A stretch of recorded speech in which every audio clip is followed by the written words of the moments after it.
Agradeço a presença de todos. Nós vamos dar início, então, à reunião do Departamento de Medicina Esportiva da Sociedade de Medicina e Cirurgia de Campinas. Hoje nós temos 3 palestrantes, né? Vou apresentar os palestrantes externos, depois o Dr. Wander. O Dr. Marcelo Ítalo Risso Neto, ele vai nos falar sobre o trauma da coluna cervical. O Marcelo é professor da Unicamp, e colega nosso. O Dr. Ricardo Eide é médico de esporte, né? Ele vai nos falar sobre concussão da Faculdade de São Camilo. O tema de hoje é o rugby, e o Dr. Wander, da São Leopoldo Mandi, que também é colega nosso da Unicamp, ele vai nos falar rapidamente, apresentar esse esporte, que é um esporte que tem uma associação muito próxima, por ser um trauma a ter traumas muito que levam a esses mecanismos de lesão, tanto para a cervical como a concussão. Então, passo a palavra ao Dr. Wander, que vai conduzir a reunião. Dr. Wander, por favor. Então, vamos começar. Vou só apresentar o que é o rugby, né? Rapidinho aí para a gente começar logo. Rugby é esse esporte aqui, é jogado com uma bola oval num campo grande. O objetivo é levar a bola até a linha final, né? A gente vai ver a história dele daqui a pouco, como é que ele iniciou, né? E é um esporte que precisa de bastante força, tem muito contato, precisa de rapidez, agilidade, drible, força. É um esporte que o pessoal considera até como completo pela variedade de necessidade. Precisa de rapidez para conseguir correr, né? Então, esse é um vídeo com os melhores momentos aí de uma temporada, né? Bem divertido. Eu estudei no liceu, eu tinha essa bola, o liceu é um colégio aqui particular de Campinas. A gente pediu para o professor deixar a gente jogar, mas a gente jogou só 2 semanas, que o pessoal se machucava tanto que, aquela empolgação de criança, né? Paramos. Então, foi inventado nessa escola que chama rugby, né, na Inglaterra, né? Diz a lenda que um menino estava jogando futebol, que já era um esporte que existia na região, e ele ficou bravo, ele catou a bola e saiu correndo, e a molecada ficou tentando derrubar ele. E aí deu origem aí em 1823, tá? Do lado dessa escola tinha uma sapataria, e o cara fez uma bola ovalada com bexiga de porco, e a galera dava um jeito de brincar com isso daí, e depois foi evoluindo, colocando couro, né? Chegou ao Brasil aqui em 1891. O futebol americano, esse que a gente conhece, da NFL, derivou do rugby. O rugby foi inicial, tá? Em geral, o pessoal usa um protetor de boca, essa bola oval que é um pouco maior do que a de rugby. Eu levantei alguns trabalhos assim, mas tem vários trabalhos mostrando o tipo de incidência no treino, o tipo de incidência no jogo em si, nas competições, né? As lesões são iguais, só muda um pouquinho as porcentagens, tá? Então, 1.000 jogadores, dá para ver que tem uma quantidade grande de contusão, lesão muscular, lesão de juntas, né? Abrasão, hematoma. O que chama atenção é que um dos esportes que mais tem lesões aí na área ortopédica, né? Tá bom? Por área, né? Quem joga na frente, quem joga atrás, qual lugar que pega, que machuca mais. O head and neck tem uma porcentagem interessante aí, né? Que é o que a gente vai falar bastante hoje, tá? Uma colocação assim de 1.000 jogadores por posição, né? Tem uma quantidade grande de lesões menores, né? Que são bobas, que passam rapidamente, que não precisam de tratamento, mas a quantidade de lesão moderada e maior, que necessitam de tratamento hospitalares, ela existe e comparado com outros esportes, ela é grande, né? E aí uma notícia, né, de setembro de 2020, um jogador de rugby foi lá fazer a estreia dele e numa cabeçada acabou evoluindo para a morte, né? É um jogo bem divertido, consegui jogar na escola um tempinho, né? E depois o professor deixava a gente brincar um pouquinho, mas eu lembro que na época alguns colegas se machucaram. Teve cabeçada, um torceu o joelho, e padre não gosta de confusão, e lá é escola de religiosa, né? Aí os padres deram uma cortada no rugby. Mas a gente se divertiu lá algumas semanas. Vamos começar então, Sérgio?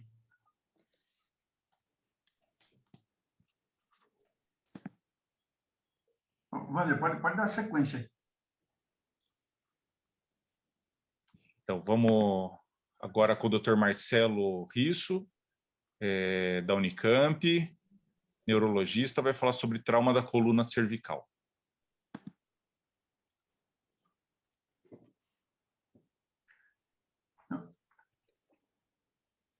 Obrigado, Wander. Bom, eu sou do departamento de ortopedia, Wander, faço cirurgia de coluna. Oh, desculpa. Eu sou seu Eu calor. me impressionei agora, eu não sabia. Fui promovido, viu, Sérgio? Mas... promovido a Deus, né? Mas, Wander, bom, obrigado, Sérgio. Prazer estar aqui com o Ricardo, também meu colega aqui do Hospital Oswaldo Cruz, com quem tenho o prazer de trabalhar. E eu vou trazer alguma coisa a respeito de trauma da coluna cervical no rugby, né? E como o Wander já adiantou, quer dizer, é algo relativamente comum. A gente sabe que a coluna vertebral contabiliza aí 11% das lesões ortopédicas do esporte e até 1% dessas lesões tem déficit neurológico, né? Que são as sequelas mais graves decorrentes do trauma esportivo.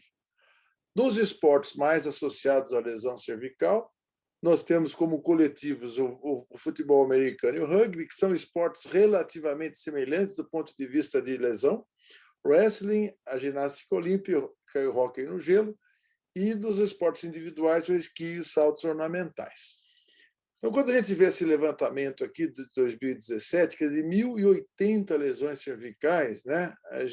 E aí, nas ligas americanas estudantis, né, a gente vê que o futebol americano é o campeão das lesões. Isso a gente pode fazer alguma analogia ao rugby. Nesse outro levantamento aqui do ano 2000, né, que fez uma avaliação de lesão de cabeça e pescoço no esporte, o rugby figura entre as lesões mais comuns.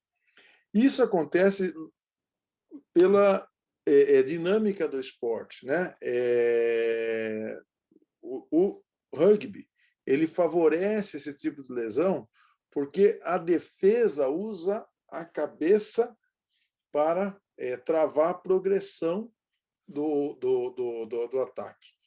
E esse mecanismo ele acaba promovendo uma hiperflexão cervical e, quando associada ao impacto em hiperflexão, nós temos um risco de lesão estrutural das estruturas estabilizadoras da coluna cervical, que pode levar a uma lesão radicular ou medular. Então, nós vemos aqui, no futebol americano, né, olha só, no nível colegial, 0,62 lesões por 100 mil jogadores. E no nível universitário, 1,4 lesão por 100 mil jogadores. É bastante significativo. Desculpa. A lesão, então, a estabilidade da coluna cervical, só para a gente recordar, ela é feita por um complexo músculo-ligamentar e por uma interface articular que envolve o disco intervertebral e as articulações facetárias. Então, nós temos um complexo triarticular. As facetas cervicais, elas não têm um encaixe como um gínglio, então ela depende da capacidade da cápsula articular e da estrutura ligamentar para manter sua integridade anatômica. O ligamento mais potente da coluna cervical é o ligamento longitudinal anterior, que é esse ligamento aqui, que é o ligamento que vai desde a base do crânio até o sacro, um ligamento único. Esse ligamento é visível aqui na ressonância magnética, nessa imagem representada em azul. Trabalha aqui em conjunto com o ligamento longitudinal posterior, que é esse ligamento aqui em rosa, desculpa, e aí o conjunto ligamentar, que a gente chama de complexo ligamentar posterior, que tem os ligamentos amarelos, em amarelo, o ligamento supraespinhoso, que continua com o ligamento nucal. Na coluna cervical, não existe ligamento interespinhoso, embora até alguns livros coloquem equivocadamente, mas o espaço interespinhoso é preenchido por um músculo muito delicado chamado músculo interespinhoso, que preenche esse espaço aqui entre os processos espinhosos cervicais. Então, esse complexo músculo ligamentar vai dar a estabilidade necessária para proteger a medula espinhal e para proteger as raízes nervosas nas suas emergências foraminais, como nós vemos aqui nessa imagem. Vejam que as emergências foraminais elas têm um canal bastante estreito, que é o forame intervertebral, que tolera pouca deformação da sua integridade, que pode levar a uma compressão da raiz. Mas as lesões radiculares são lesões que têm menos gravidade, têm um maior potencial de recuperação quando comparadas às lesões medulares. A medula é abrigada num canal normalmente mais amplo, um canal que tem mais ou menos a mesma proporção do corpo vertebral, quando olhado na linha média. Além das lesões radiculares e medulares, nós não podemos esquecer, embora sejam menos comuns, as lesões plexulares, que o plexo braquial pode sofrer danos por estiramento ou por contusão direta. E isso acontece também com relativa frequência no esporte como o rugby e o futebol americano.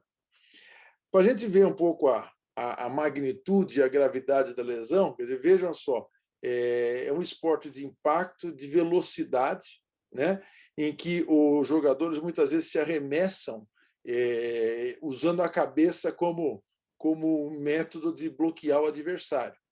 Então, essas lesões elas têm um potencial muito grande de provocar um dano cervical irreversível.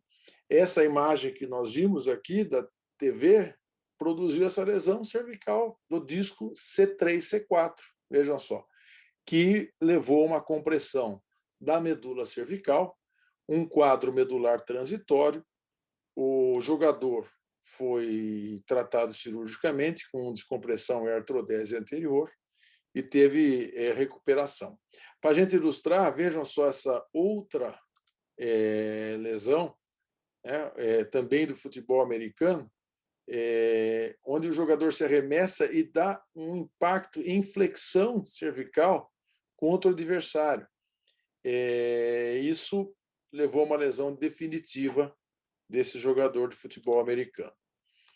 E aqui, para a gente exemplificar no rugby, essa aqui é uma imagem do rugby australiano, nível colegial, um garoto, aqui você vê que é um jogo mais amador, um pouco descoordenado, mas veja que o menino teve uma lesão aqui, ó, nesse ponto, aqui vai ter um zoom, e teve uma lesão durante a disputa pela bola, e aqui ele está tendo uma contratura involuntária do membro superior esquerdo,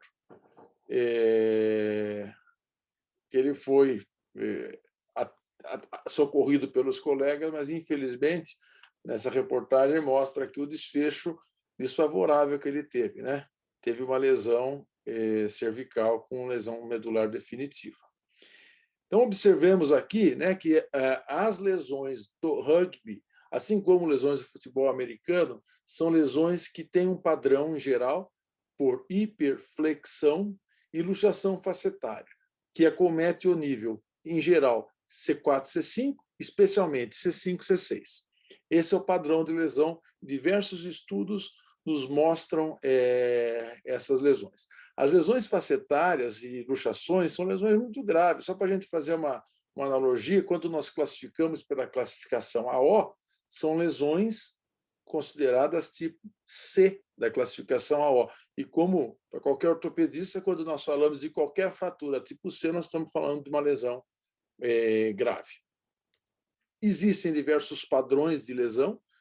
As lesões podem ser mais leves, como uma lesão radicular ou plexual, como eu falei. Pode ter uma lesão do disco, pode ter uma lesão ligamentar, pode ter uma hérnia de disco com sintoma radicular, pode existir uma lesão transitória da medula e até as fraturas, que são as lesões mais graves. A lesão tipo Stingers ou Burners, popularmente conhecidas, são as lesões mais benignas, em geral. São lesões decorrentes de um trauma do nervo, né, no espaço, na raiz ou no plexo, ou seja, uma lesão axonal, que pode levar a um quadro neurológico transitório, quer seja um choque seguido de parestesia, quer seja uma lesão motora transitória. As lesões desse padrão, então, ela acontece em geral em hiperextensão, com compressão e rotação cervical, levando a uma injúria da raiz no trajeto foraminal, como nós estamos vendo aqui. Então, essa lesão da raiz do trajeto foraminal, em geral, ela é transitória. É óbvio que quando nós falamos dos graus de gravidade da lesão radicular, nós podemos ter uma lesão transitória com um bloqueio de condução, que é a neuropraxia, e vai melhorar a partir de uma remielinização dessa estrutura. Podemos ter uma perda axonal definitiva, mas parcial. Podemos ter uma perda mais grave, uma perda mais severa e até a descontinuidade total da raiz, que aí leva a uma consequência irreversível. Quando nós temos um paciente numa lesão do rugby, então, que tem uma lesão cervical, que a gente considere uma lesão muscular ou uma distensão, isso vale para qualquer esporte de contato, nós temos que prosseguir o exame neurológico. Se ele tem o exame neurológico normal, nós vamos avaliar o arco de movimento cervical. Se o arco de movimento está normal e indolor, nós podemos voltar esse paciente para o esporte ou promover uma reabilitação de curto período e ele retorna ao esporte. Porém, se ele teve uma contusão cervical e ele tem alguma limitação de mobilidade, é conveniente encaminhá-lo para um exame de investigação de imagem, para avaliar se existe ou não instabilidade em algum nível da coluna cervical, e aí, até que se elucide o quadro, mantê-lo imobilizado. Nos preocupa muito os quadros recorrentes no esporte de contato, e aqui no rugby, como no futebol americano, que são os quadros de tetraparesia transitórias. Então, é um quadro agudo, né, que pode levar a uma tetraparesia, uma tetraplegia após o impacto da cabeça. Isso é, em geral, de curta duração, tem uma regressão espontânea e não se identifica lesão anatômica. Essas lesões, como eu já disse, são comuns no rugby, entre outros esportes, e no futebol americano ela acontece numa frequência de 1,3 para cada 10 mil praticantes. A maioria dos pacientes tem uma melhora até 36 horas, mas a grande maioria num espaço de tempo relativamente menor. E ela acomete mais pessoas que têm uma predisposição anatômica a ter esse tipo de lesão. Quer dizer, pessoas que têm uma relação do canal vertebral em relação à medula menor, como eu vou mostrar a seguir, ou seja, estenose congênita do canal cervical. Nos atletas profissionais, muitas vezes a tetraparesia transitória passa a ser algo relativamente frequente. Se existe num primeiro evento sem sequela definitiva, nós podemos observar, mas temos o sinal amarelo aceso. Um segundo evento aumenta muito a chance de déficit definitivo, ou seja, aumenta mais 56% de chance de déficit permanente. E aí nós temos que investigar e, eventualmente, considerar parasse a atividade esportiva de impacto. A estenose congênita ela é avaliada a partir desta relação estabelecida por Torg, chamado índice de Torg, onde nós fazemos uma medida do canal vertebral na radiografia em perfil e do corpo vertebral. Essa relação normal é de 1, ou seja, o canal vertebral no perfil radiográfico tem que ser igual ao corpo vertebral. Ela é tolerada até 0,8. Quando nós temos o índice menor que 0,8, nós temos uma estenose congênita, portanto, nós temos uma pessoa com predisposição a desenvolver uma lesão definitiva. Então, essa técnica ela tem uma alta sensibilidade e nós vamos usar ela frequentemente. Pode ser feita pela ressonância magnética ou pela radiografia, mas na ressonância magnética nós temos realmente o melhor exame, porque nós podemos ver não só essa relação óssea, mas também elementos de partes moles, como as protrusões discais, hipertrofias ligamentares, que restringem o espaço licórico que produz que protege a medula cervical. Isso é bastante importante. Outra questão importante, e comentando essas particularidades individuais do desenvolvimento, são as instabilidades C1, C2. É uma condição bastante rara, mas é uma condição potencialmente catastrófica para indivíduos que fazem esporte de alto impacto. Os indivíduos que já têm instabilidade, em geral, fatores de risco importantes aí são especialmente doença de Ehlers-Danlos e a síndrome de Down, tem uma chance muito grande de ruptura do ligamento transverso, que pode levar a um trauma medular alto. Felizmente, essa região alta da medula tem um canal bastante largo e tem certa folga. Mas, quando nós constatamos algum tipo de translação do arco anterior de C1 em relação ao processo odontoide anômalo, ou seja, mais de 5 milímetros na criança e mais de 3 milímetros no adulto, nós estamos diante de um quadro de instabilidade atlantoaxial, e isso é muitas vezes contraindicação para a manutenção dessa prática esportiva de impacto. Quando nós deparamos com uma suspeita de uma lesão cervical durante a prática esportiva, é importante que se tenha todo o cuidado de imobilização, diferentemente daquela imagem que nós vimos ali, daquele esporte amador, onde todo mundo foi ajudar o rapaz lá que teve a contusão e, eventualmente, pode agravar o quadro se for mal resgatado. Isso é óbvio que nas ligas profissionais de rugby e futebol americano existe todo o aparato e toda a preocupação da equipe médica para que se evite essa lesão e, obviamente, para dar o pronto atendimento mais adequado possível.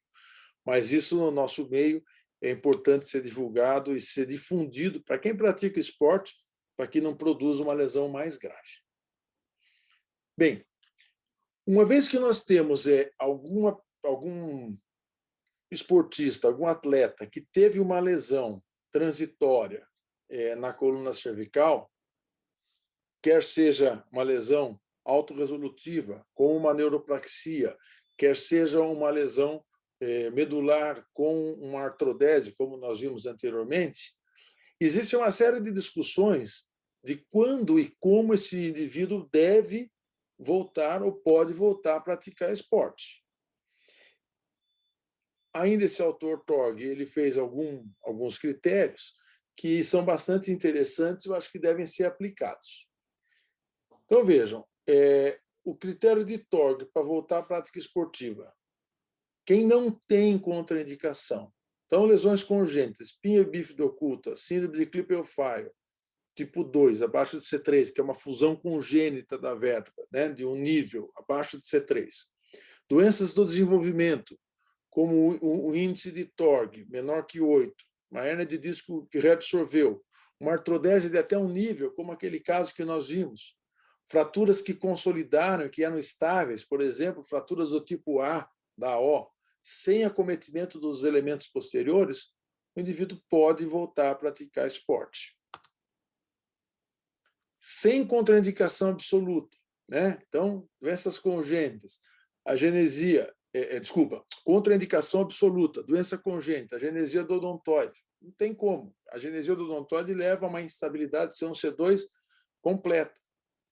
Hipoplasia do odontoide, ou osodontoide, que é um osso odontoide não fundido com C2. Então, ou qualquer outra anomalia de fusão do odontoide, é contraindicado. Klippel-Feil, tipo 1 e 2, que tem fusão cervical alta, ou que tem fusões de várias vértebras, também tem contraindicação.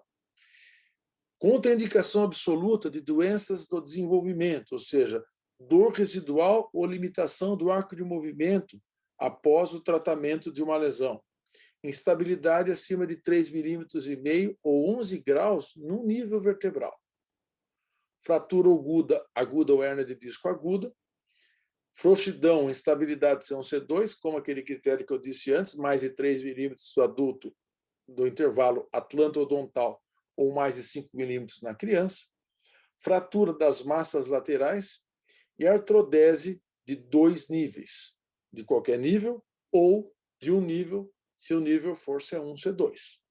E outros critérios, são os critérios de risco de Watkins, né? Que ele vai julgar o risco de retorno à atividade. Risco mínimo, se comparado ao risco pré-lesão.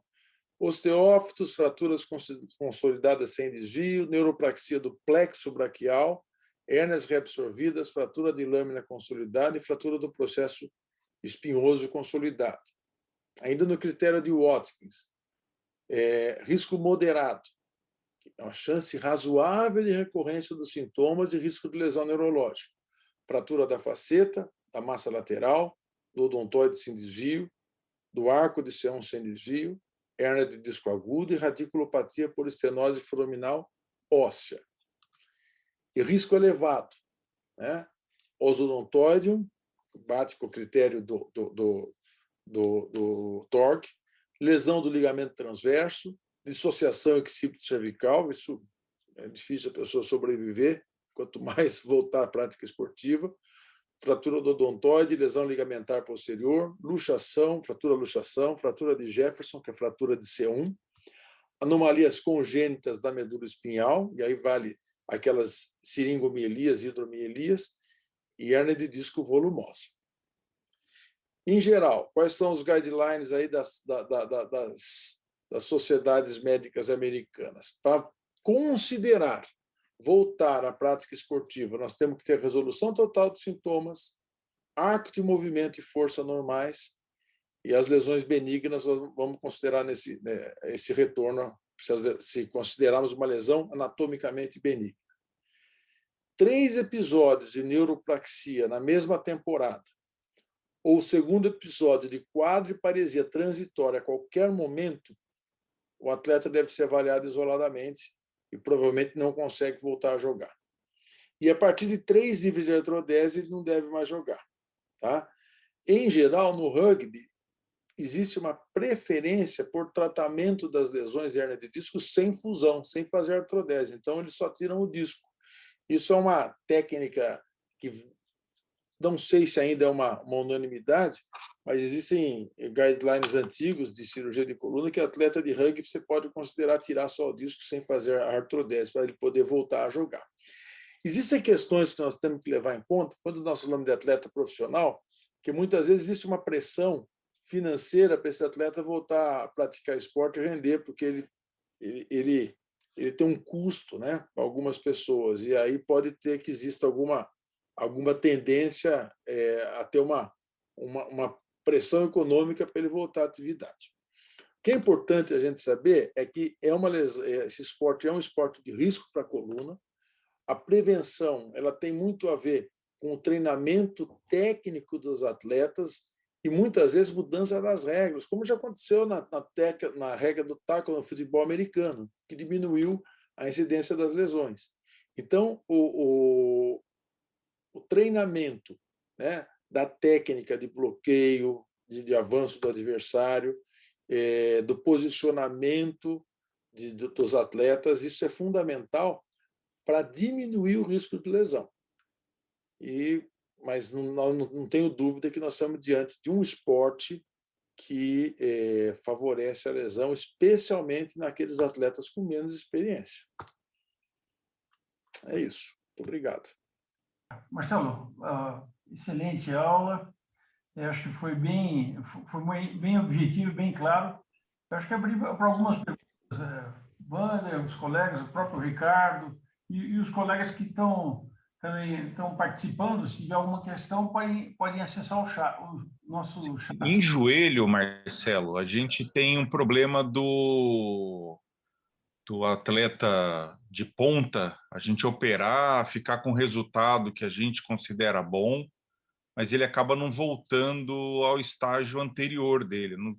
Imagino que na coluna deva acontecer alguma coisa meio parecida, né? Uma porcentagem pequena volta ao estágio anterior que ele tinha, né? Tem razão, Wander. Especialmente, eu tenho uma experiência, como eu disse antes, assim, com atleta de vôlei, que perde muito a potência, né, do membro superior. As lesões medulares, mesmo que transitórias, elas deixam alguma cicatriz, né? Não é igual. Muitas vezes a cirurgia, o tratamento da lesão ortopédica pode permitir o retorno a alguma atividade mais grosseira, mas a lesão neurológica, ela dificilmente tem uma recuperação total. A questão que a gente tem que imaginar, né, eu acho que talvez a mensagem muito significativa no rugby é que o rugby profissional não é para qualquer um, né? Ou se for, esse atleta ele tem que ser individualmente avaliado para ele ser direcionado para uma posição que favoreça ele ter menos chance de lesão, né? Mas como a gente viu aí, quer dizer, as lesões são bastante graves, né, Wander? Isso aí não é tão comum, mas que todo ano na NFL tem algum acidente assim que registrado, né, que a gente vê na noticiário, como você mostrou aí, um atleta que faleceu, mas se não for o óbito, mais alguma lesão, eu acho que concordo contigo, acho que o rendimento não volta ao normal. Legal, obrigado. Eu tenho uma pergunta. Marcelo, eu acho interessante, porque às vezes a gente recebe atleta e o indivíduo fez, como você colocou na sua aula, ele fez uma artrodese cervical. Essa artrodese cervical, pelo que eu entendi na sua apresentação, se for até um nível, o indivíduo pode eventualmente retornar à prática esportiva, né? Existe alguma relação, assim, alguns níveis a gente tem que ter uma atenção especial, ou se é como que eu vou falar, na transição do segmento cervical é mais preocupante. Embora a nossa reunião hoje trate do rugby, você falou várias vezes do vôlei também, se a gente considerar a modalidade esportiva, porque o rugby ele tem todo esse contato e tal, mas se o indivíduo for para uma greco-romana, sabe, alguma outra coisa, existe alguma atenção especial para esse tipo de atleta? Como que você vê isso? Veja, Sérgio, isso é interessante a gente imaginar assim, as zonas transicionais. Então, C1, C2, praticamente a pessoa está banida do esporte profissional se ela tem uma artrodese C1, C2. E a transição cérvico-torácica tem um braço de alavanca muito grande. Então, essa região ela é mais favorável a ter complicações pós-artrodese. O importante a gente imaginar quando a gente vê fraturas mais graves, fraturas tipo C, elas são mais comuns em indivíduos que têm algum tipo de fusão. Pode ser fusão congênita ou fusão por artrose, uma anquilose do envelhecimento em idosos, independente do esporte. Se nós temos, então, um nível artrodesado, nós temos baixo risco de sobrecarregar os níveis adjacentes no trauma. 2 níveis, aumenta-se consideravelmente. E 3 níveis, coloca-se como indicação absoluta. Eu questionaria 2 níveis ser uma contraindicação relativa. Tá? Eu acho que um nível consolidado pode permitir o atleta voltar a ter um rendimento normal num esporte como o rugby, que usa a cabeça como um órgão de ataque, né, no esporte. Mas, no caso do vôlei, por exemplo, a cabeça ela não faz parte do esporte, né? Mas ela sofre trauma na coluna cervical pelo alto impacto do membro superior e pela contratura muscular na explosão.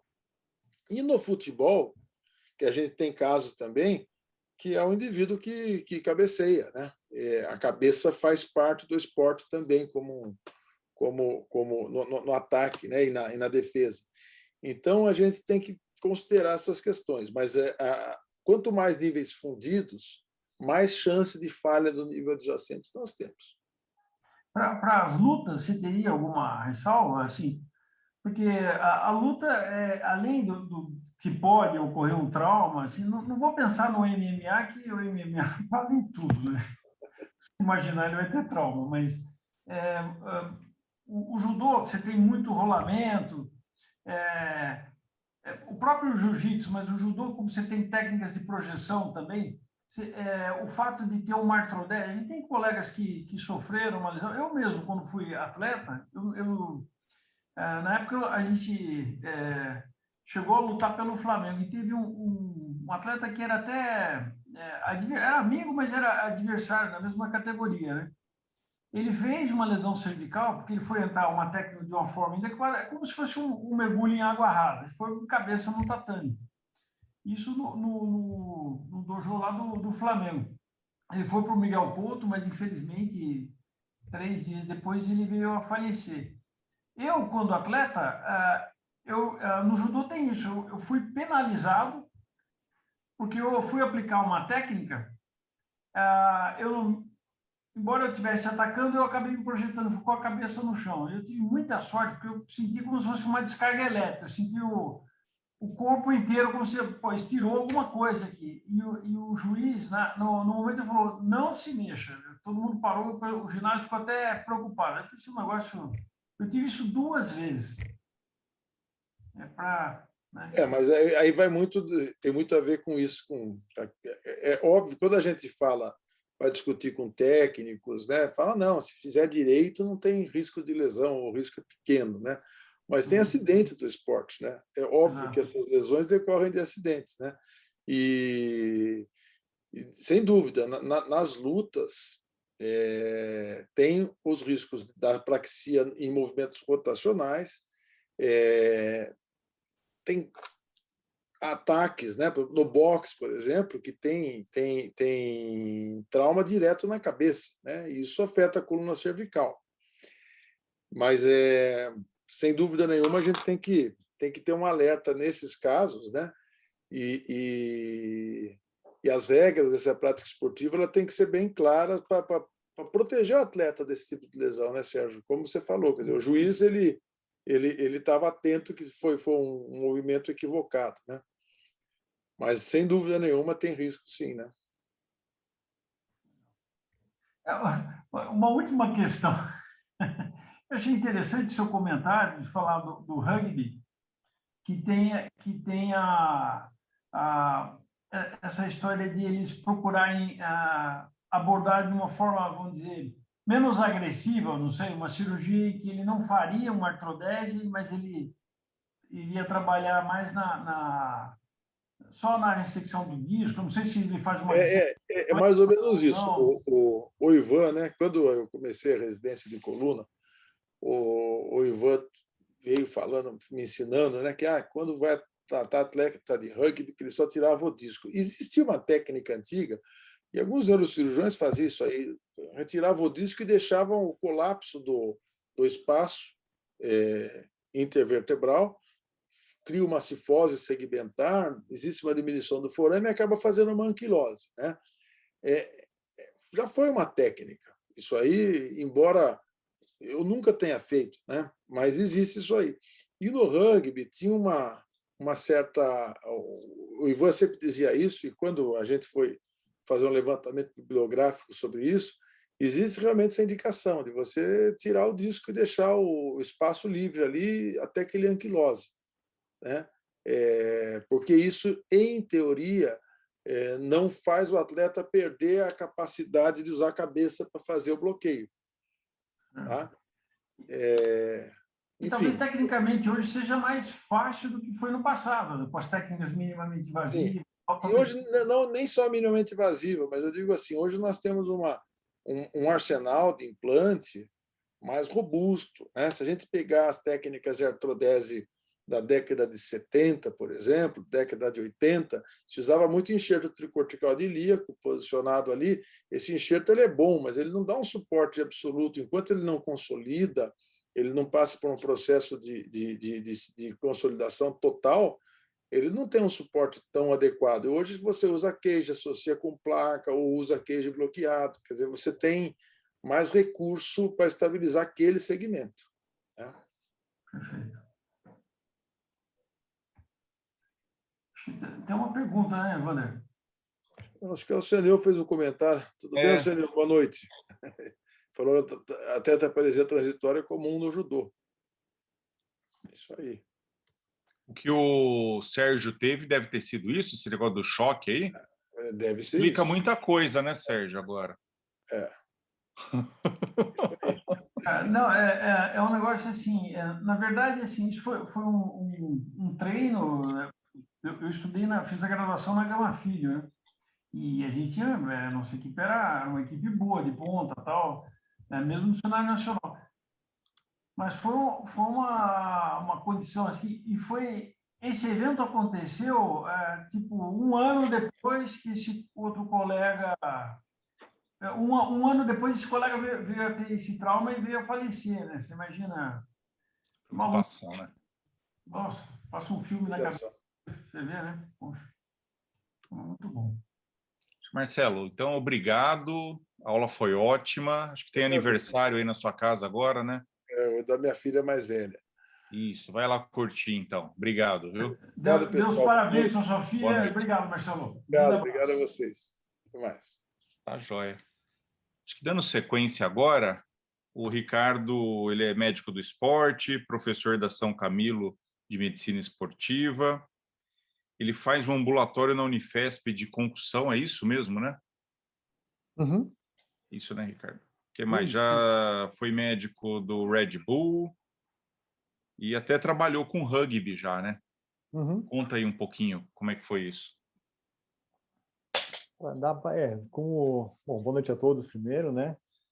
E prazer estar aqui com vocês. E minha formação é de medicina esportiva, né? Fiz residência médica de medicina esportiva e acabei me especializando depois em concussão cerebral. Então, e acabei também trabalhando com diversas outras áreas, né? Entre elas com futebol, né? Agora até um mesinho atrás no Red Bull Bragantino e em outras equipes também, com umas seleções e também eventos, né? Por causa da concussão, justamente em eventos até de rugby mesmo, né? Então até cobertura de eventos no rugby é um negócio bem interessante, que o médico que está... Você tem um médico na beira de campo, no meu caso era eu, responsável pela parte de avaliação de concussões. É um esporte muito educado em relação à concussão, que é o nosso assunto aqui que a gente vai conversar, né? Então, no rugby tem algumas coisas assim. Se eventualmente tiver se identificou um trauma, qualquer coisa, você pode chamar a pessoa, ó, eu quero avaliar aquele atleta ali. Você não é de médico de nenhuma equipe, mas você é responsável do evento.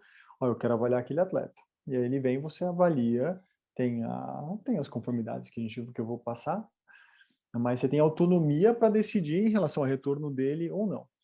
E outra coisa que acontece também no rugby, que aí a gente tem que tomar cuidado, você pode começar o atendimento e o jogo está rolando.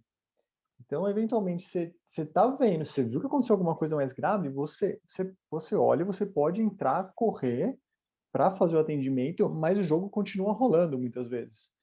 Então, eventualmente, você tem que até tomar cuidado, obviamente, né? Pô, você tem a cavalaria vindo, né? Os caras, os homens e as mulheres, pô, são fortes pra caramba, são muito velozes, e acho que isso é uma das coisas que até aumentaram as lesões, né, de trauma, tudo realmente os campos parece que estão menores, né? As pessoas estão mais rápidas, estão mais fortes, o treino, o tipo de treino tipo, mudou, né? Então a gente precisa prestar bastante atenção em como você vai entrar. Então isso mostra também a importância de você conhecer a regra da modalidade que você está trabalhando, né? Se você não conhecer isso a fundo, você pode desclassificar um atleta, você pode colocá-lo em risco, se colocar em risco e assim por diante. Mas é sempre uma experiência fantástica. E com o rugby também já fiz bastante avaliações, que a gente vai discutir aqui, pré-participação, né? Faz parte de um contexto do rugby uma avaliação prévia para a concussão cerebral, né? Tanto para identificar lesões anteriores, tanto para facilitar no diagnóstico e facilitar no acompanhamento clínico de uma lesão que porventura aconteça.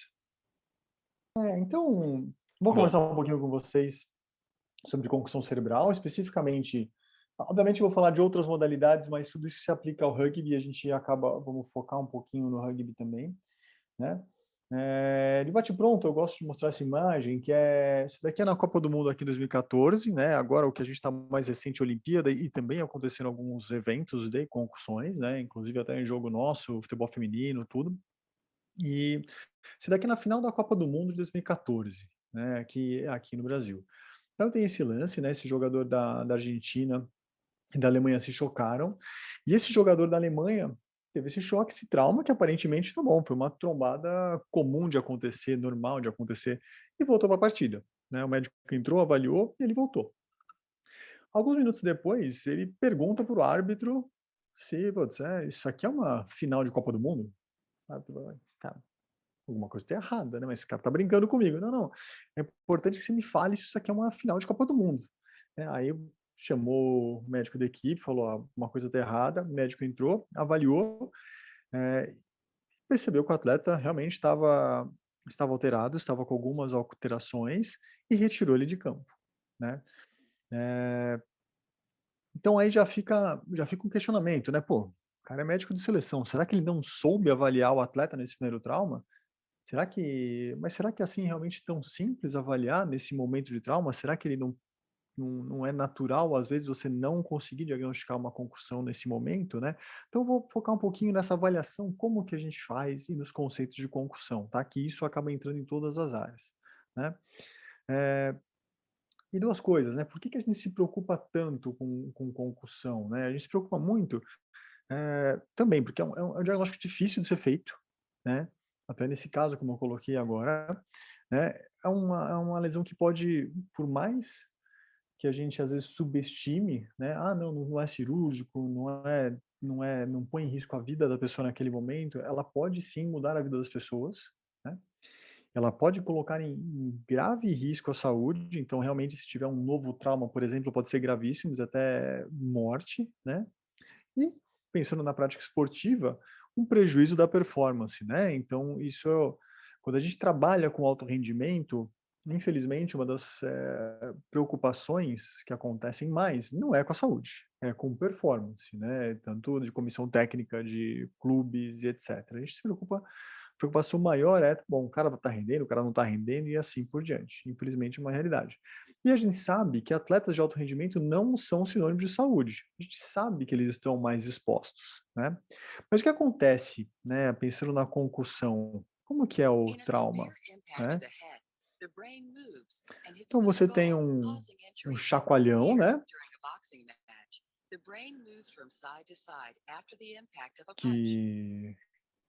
Que vai causar, né? Então imaginem o cérebro como uma substância gelatinosa, que ele pode ter esse trauma, ele tem um chacoalhão ali dentro, né? Que vai levar à concussão. A concussão, ela é causada ela causa, né, os sintomas são alterações transitórias da função cerebral que podem ser causados por traumas diretos, como uma pancada na cabeça, por exemplo, no boxe, né, ou no rugby, né, choques de cabeça e é uma lesão muito comum em diversas modalidades, inclusive no nosso futebol, né? É uma das...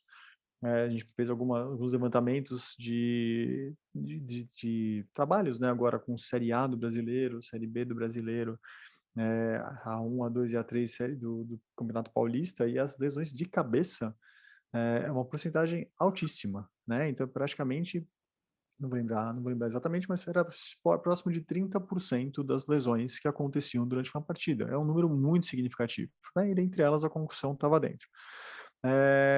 Então é causado por um trauma direto ou indireto, então não precisa ser um trauma na cabeça mesmo, pode ser um trauma no corpo que transmite energia na cabeça. Exames de imagem não mostram alteração, e isso para a gente é uma desgraça, porque dificulta ainda mais. Então, quando a gente tem uma imagem, quando a gente vai ter uma ressonância, uma tomografia, que a gente percebe que tem uma lesão, né, uma contusão, por exemplo, a gente sabe que a gente precisa tratar, a gente sabe que a gente precisa afastar, a gente sabe que isso a gente precisa tratar da maneira bem aguda e melhor possível. Né? Na concussão, não. Os exames de imagem dão normais. Então, muitas vezes a gente vê, não, o atleta fez os exames e voltou para a partida depois. Para a partida seguinte, uma semana depois, 3 dias depois, está jogando. Não, mas o pessoal liberou, exame de imagem normal e tudo mais. Pô, será que não tinha uma concussão? Será que não tinha alguma coisa alterada? Né? A grande maioria não tem perda de consciência, né? Então, se tem perda de consciência, quando você está na beira de campo é fácil, é assustador, mas é fácil, porque você sabe que você tem que tirar aquele cara da partida, mas se não tem, você fica naquele negócio, e aí, meu, como é que será que ele tá? E acontece, por exemplo, o que aconteceu com o jogador da Alemanha, né? E é sempre um diagnóstico de exclusão, a gente precisa excluir lesões, né, que potencialmente levam à morte até, né, ou déficits como o Risso colocou na apresentação antes, para depois pensar na concussão, né? Em termos de impacto, né, de força, pensando em futebol americano, que a gente pode pensar muito semelhante a um rugby, né? Como é que acontecem esses traumas? Como que eles podem acontecer também, né? No caso de futebol americano, muitas vezes é intencional, mas isso, você vê a velocidade do trauma, o tempo de impacto, né? E aí, comparado até mesmo, né, com força, quanto de força G de trauma seria, né? E isso até motivou mudanças de regra no esporte, né? Não pode mais bater cabeça com cabeça, você não pode usar cabeça de ariete. Então imagina, né, um atleta vindo correndo a 36 quilômetros por hora e de repente ele volta a 20 por hora para trás, né? Que é o equivalente que eles colocam a uma marretada, né? Então é muito significativo esse impacto, né? Isso a gente está falando de futebol americano, a gente falando isso de futebol americano, mas do rugby é muito semelhante. Sejam porque acontecem traumas acidentais, sejam porque acontecem traumas propositais, eventualmente, né? E, de novo, lembrar sempre que é um diagnóstico de exclusão. No rugby tem algumas coisas bem interessantes, por exemplo, essa imagem é comum, se você tem um trauma cervical no rugby, ou um trauma de cabeça, quem vai fazer o atendimento vai entrar e vai ficar nessa posição atrás do corpo da vítima, vai ficar deitado. Todo mundo no campo sabe que se isso tiver acontecendo, aconteceu alguma coisa grave ali, né? E está sendo o atendimento mais importante, então todo mundo acaba prestando mais atenção e dando suporte, né? Inclusive atletas. Porque também que a gente se preocupa tanto com concussão. O que pode acontecer ao longo da vida das pessoas se elas tiverem vários traumas, né? Então, tem uma incidência maior de doença de Parkinson, incidência maior de doença de Alzheimer, doença de esclerose lateral amiotrófica e doença do neurônio motor. Dessas 4 primeiras, o que elas têm em comum? Todas são doenças crônico-degenerativas com um prognóstico que depende muito do momento que nós identificarmos a doença. Né? Nós não temos tratamento 100% eficaz para elas hoje, né? São lesões extremamente complicadas, né? E além disso, né, além dessa incidência maior dessas doenças, o que nós podemos ter, né, com múltiplos traumas?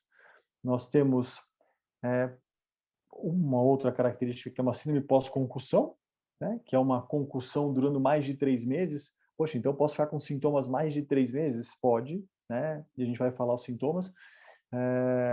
e digo um pouquinho mais até, tem pessoas que ficam mais de um ano com sintomas, né? E 10% das pessoas permanecem com mais de um ano com os sintomas. Você tem a síndrome de segundo impacto, que é um novo trauma na cabeça. Na vigência da concussão, você tem essa concussão, você tem um novo trauma, você pode ter lesão axonal, edema cerebral e morte. Você tem 10 vezes mais chance de ter uma lesão, ruptura estrutural, se você está fragilizado com uma concussão, tá? 10 vezes mais do que o seu normal. E a encefalopatia traumática crônica, que é antigamente chamada de demência pugilística, né? Então pega os ex-atletas, os ex-lutadores de boxe, que davam a cara a tapa mesmo, né? Que tinha treino para isso, né? Tem treino, ó, isso aqui é um treino para tolerar soco. O treino era aguentar a pancada no rosto, né? Você vê hoje, essas pessoas estão pagando um preço por isso, né? Mesmo atletas de MMA, hoje, também em alguns países, Estados Unidos, por exemplo, eles poupam a cabeça. Eles deixam a cabeça para o momento da luta para valer. No treino, eventualmente, eles tentam até dar uma segurada para não correr esse risco, né? E a encefalopatia traumática crônica é uma doença que, no final das contas, fica muito parecida com Alzheimer lá na frente, né? E aí algumas imagens, né, de um cérebro normal de uma pessoa de 50 anos e de uma pessoa com estágios finais de encefalopatia traumática crônica, pessoa com a idade semelhante a esse mesmo outro cérebro do lado, né? Então também, imaginem o cérebro, né, como se fosse imagina uma analogia bem simples, né? Aqui mostrando as forças de cisalhamento do tecido, sendo a vermelha mais forte, né, maior tentativa de ruptura. Então imagina o cérebro como se fosse uma estrutura gelatinosa, né, como se fosse um algodão doce no palito. É uma analogia bem simples, mas imagina esse tecido bem molinho, você girando esse palito bem devagarzinho. O que acontece? O cérebro gira inteiro, o algodão doce gira inteiro junto. Se você girar o palito rápido, às vezes você consegue só girar o palito e o algodão doce fica parado, né? Então, no cérebro pode acontecer a mesma coisa. Então, quando a gente tem esses traumas, imagina o cérebro sendo o algodão doce e o palito sendo o tronco encefálico, né? A parte central, que é mais rígida. Então, quando você tem um trauma, você tem a maior força de cisalhamento no meio, ali naquela região, que é exatamente a região que faz toda a comunicação dos hemisférios, né? E isso é uma das coisas que pode gerar os sintomas, né? E quais são esses sintomas? Como é que a gente divide esses sintomas? Isso aqui é baseado em avaliações clínicas, em trabalhos clínicos. Eu fiquei em Pittsburgh um tempo, e Pittsburgh é justamente, quem assistiu o filme em português é Um Homem Entre Gigantes, né, do Will Smith, que é um de futebol americano, que é o médico, que é a história do médico que descobriu essa encefalopatia traumática crônica, né, que em inglês o filme chama Concussion, né, que em português se chama um filme de concussão, acho que ninguém vai assistir, ninguém nem vai saber, né, mas em português era Um Homem Entre Gigantes, que é a história desse médico que descobriu essa modalidade de doença, né? E desde então começaram lá em Pittsburgh começou a se estudar muito isso. E eu morei alguns meses lá estudando só concussão e baseado na análise clínica, né? Desses milhares de pacientes que eles vinham, eles encontraram esses grupos de apresentações clínicas. Então, pacientes com sintomas de aparelho vestibular, pacientes com sintomas de aparelho oculomotor, de parte cognitiva, encefalopatia pós-traumática, enxaqueca pós-traumáticas, cervicalgias e alterações de ansiedade e humor, né? Então, desenhando isso tudo, né, o que a gente pode falar? Aparelho vestibular, então a pessoa tem tontura, alteração de equilíbrio, pode ter náusea, pode ter essa sensação de fogginess, né, de não compreensão de tudo que está acontecendo, né, meio tudo meio embaçado, né, alteração visual, ela realmente perde convergência visual e perde acomodação visual, né? Tem gente que até acha que precisa usar óculos, né?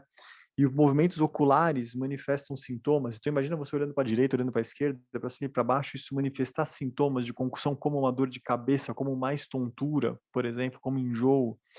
Parte cognitiva, a pessoa fica fadigada, então ela fica cansada, né? Então imagina que se no final do dia, geralmente às 10, 11 da noite, você está acabado, imagina que isso aconteça com você às 5 da tarde, 4 da tarde. É isso que a pessoa sente, ela se sente exausta cognitivamente. Enxaqueca, alguns sintomas próximos de enxaqueca mesmo, né? Como enxaqueca, dores pulsáteis, hemicraniana, né? parte cervical, dores cervicais de acordo com o trauma realmente, com pontos gatilhos que vão até aumentar a dor de cabeça, né? E parte de ansiedade e humor. Então, imaginem que, normalmente, você consegue ler um texto e, na sequência, você consegue, putz, eu entendi o que eu li, né? Você lê uma mensagem no WhatsApp, você fala, eu entendi o que eu li. Na concussão, às vezes, ele lê e relê e fala, putz, eu estou perdendo, né?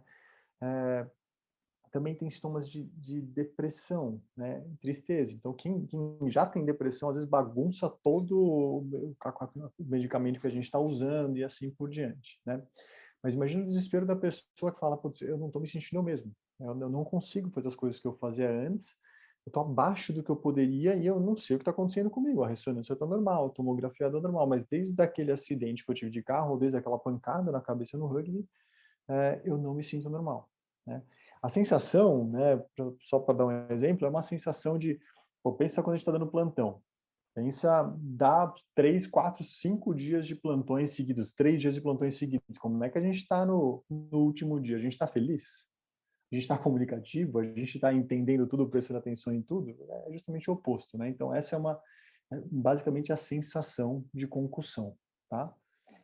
Os principais sintomas aí, né, tem dor de cabeça, né, é o mais comum, geralmente impressão, tontura quando tem no momento do trauma, mas que fala para a gente que vai demorar mais a evolução dessa doença, né?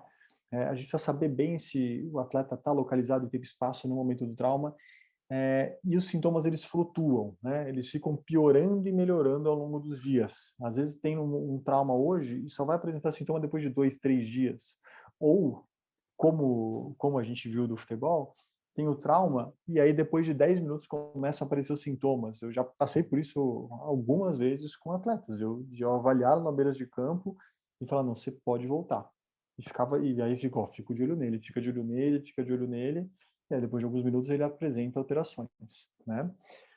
Além disso, aumenta a chance de lesões de outras regiões, né? Como uma lesão de joelho, por exemplo, porque a pessoa fica mais lentificada, ela demora mais para reagir a alguns estímulos, né? Então, para sair de um golpe no judô, para ter um tempo de frenagem adequado e mudança de direção, então você tem uma incidência de pessoas com concussão tem 3,4 vezes mais lesões, né? De cruzado, por exemplo. É importante saber que capacetes não previnem concussão, né? Para alguns casos até piora, porque você muda o comportamento do atleta, ele se expõe mais, porque ele se sente mais protegido e isso acaba tendo mais traumas. Você tem às vezes perda de campo visual e você tem traumas que você nem percebe chegar, que chegam, né? E você tem um alvo maior para acertar, né? Então imagina no boxe, um golpe que passaria batido, às vezes bate no capacete e você tem movimentos súbitos de rotação, né? Então, essas coisas acontecem. E até atletas de ciclismo e outras modalidades que vêm brigando para conseguir voltar, de wrestling, né, de diversas modalidades a gente tem, né, para conseguir voltar a ter até a sua personalidade normal, né, para não ficar irritado, a falta de concentração, tudo. Até conseguir treinar de novo. Realmente você perde boa parte de condicionamento de treino na vigência de concussão, né? E tudo isso, né, falando essas coisas, já pede uma padronização nas avaliações, né? E a gente até tem ali, se olhar essa imagenzinha do rugby, tem um dos atletas até com capacete ali, né? Ele é super importante para proteção de outras lesões, mas realmente para concussão atualmente não faz diferença, tá? Então, como é que a gente faz essa padronização das avaliações? Você tem os consensos tem um consenso específico de sports concussion e diferente das outras lesões, né? É uma das poucas lesões, pelo menos que a gente fala na medicina esportiva, que começou na medicina esportiva e foram falar nas outras áreas, né? A maioria das vezes o que acontece putz, tem uma lesão de coluna, como o do Marcelo Riz colocou. Tá bom, vamos ver uma pessoa normal, como é que a gente atende? Putz, e agora? O que a gente faz no atleta? Putz, principalmente usa técnica diferente, como foi muito bem colocado no atleta de rugby, de tirar o disco, né? Na concussão foi ao contrário, começaram a pensar nos esportes para depois pensar nas outras áreas, né? Acabou dando uma visão maior disso, né? Então, e o que acontece Esses aqui, esse HIA, né, HIA 1 e 2, tipo, são passos de avaliações do rugby, né, que eles usam para fazer avaliações de concussão. É um esporte dos mais educados para concussão, que se preocupam muito com isso, porque eles sabem que vai acontecer, eles sabem que precisa ser prevenido. Então, todas as avaliações se baseiam nesse SCAT-5, que é o Sports Concussion Assessment Tool, que é uma ferramenta do consenso, né, para avaliar a concussão. E ela é autoexplicativa. Se você pegar essa ferramenta para olhar, você consegue aplicar essa avaliação. Ela consiste em uma sequência de testes, né? E você pontua cada teste que foi feito. Teste de memória, teste de equilíbrio, teste de atenção, etc. Né? E você pode fazer isso na pré-temporada para ver qual que é o normal da pessoa, que varia, né? De acordo com o perfil de cada um, né? E aí, se tiver uma concussão, você segue fazendo essas avaliações e quantificando como ele está evoluindo, né, clinicamente. Isso é ótimo, é um bom parâmetro para a evolução, né? Também tem SCRT, que é Concussion Recognition Tool, que é uma ferramenta que a gente usa na beira de campo. Então, a gente olha ali, tem os sinais vermelhos, né, os red flags, as bandeiras vermelhas, que são sinais de alerta. Se tiver isso daqui, não deve ser somente, entre aspas, uma concussão, deve ser outra coisa, precisa levar esse cara para o hospital. Tá com diplopia, tá com dor muito forte no pescoço, tá com irritação e dor de cabeça aumentando, vômitos incoercíveis, precisa tirar esse cara, né? E ele fala assim, os sinais observáveis de uma concussão, né? Por exemplo, ficar deitado no chão depois do trauma, demorar para se levantar depois de um trauma, ficar desorientado, tem um olhar vago, né? Alteração de equilíbrio, né? Lesões faciais que denotam, que sugerem que teve um trauma importante, né? E aí, na hora, a gente procura sintomas. Tá com dor de cabeça, tá com tontura, a luz está te incomodando, como é que tá o equilíbrio? A gente vai perguntando ativamente essas coisas, né? E aí, como exemplo, né? Temos aqui, por exemplo, aqui na Copa do Mundo também, 2014, esse jogo, eu era um dos médicos que entrava, né, com um caixãozinho laranja ali, né, para avaliar. Tem uma esquerda. Ali em cima à direita sou eu, e aqui embaixo Tadeu Moreno, Alberto Pucchini à esquerda e o Beno Weisman. E na hora, é muito rápido o trauma às vezes. Você não vê. A gente viu essa cena. Só de repente ele caindo, né? Então eu lembro que eu falei, olha o olhar dele, né? Olha o jeito que ele caiu, né? Olha a alteração de equilíbrio, né? E aí ele sai para ser avaliado. Mas olhem alguns daqueles sinais, né, para identificação, que acontecem em todas as modalidades, e são esses sinais que a gente também procura no rugby para falar, eu quero avaliar aquele atleta, né? Quero avaliar aquele atleta, traz ele para mim. Às vezes, perda de equilíbrio, olhar vago, né? São sinais visíveis de concussão. E mesmo no rugby, precisa até tomar cuidado, porque os caras sabem disso, e aí eles sabem que eles podem sair do jogo. Então, vira e mexe, ele pede pro outro. Ele fala, me coloca... Ele não tá se equilibrando, ele se encosta em alguém e fala, me posiciona aí junto com você. E vai posicionando. Então, precisa ter uma educação muito forte, né? E aí, outras modalidades também, né? Que estão mudando a regra. Você não pode mais fazer, mesmo no MMA, no UFC, traumas e ataques como esse, né? Por exemplo. E pensem naqueles sinais de novo, né? Então, imagina para a coluna, né? O principal motivo foi por causa da coluna que baniram esse slam, né? Esse head slam no chão. Mas olha o olhar dele, olha como ele está, né? Então, a ceninha de novo, né? Só para ver. Então, essas coisas estão mudando a regra dos esportes, como, por exemplo, nós temos mais minutos hoje para fazer algumas avaliações, né? Então, aí traumas de cabeça também, futebol, né? Então, a gente pode entrar imediatamente no campo no futebol, assim como no rugby. A gente tem tempo maior para avaliar esse atleta, e a gente acaba lançando mão, né, de outras avaliações, não só a busca ativa por aqueles sintomas que a gente discutiu, assim como a avaliação visual. Eu faço aquele formatinho de H na frente, vamos ver como é que tá os movimentos oculares, né? Eu posso avaliar deixando esse objeto fixo, vou mostrar um videozinho, né, e fazendo movimentos de cabeça, que são movimentos que a gente faz o jogo inteiro, né, de fixar o olho na bola e mexer a cabeça, né, ao mesmo tempo. Você está fixado no alvo ali, mas você está mexendo o corpo, você está olhando para a direita, para a esquerda, né? Então, aí um videozinho ilustrando essas avaliações que nós fazemos, e isso a gente pode fazer na beira de campo e no consultório também, né?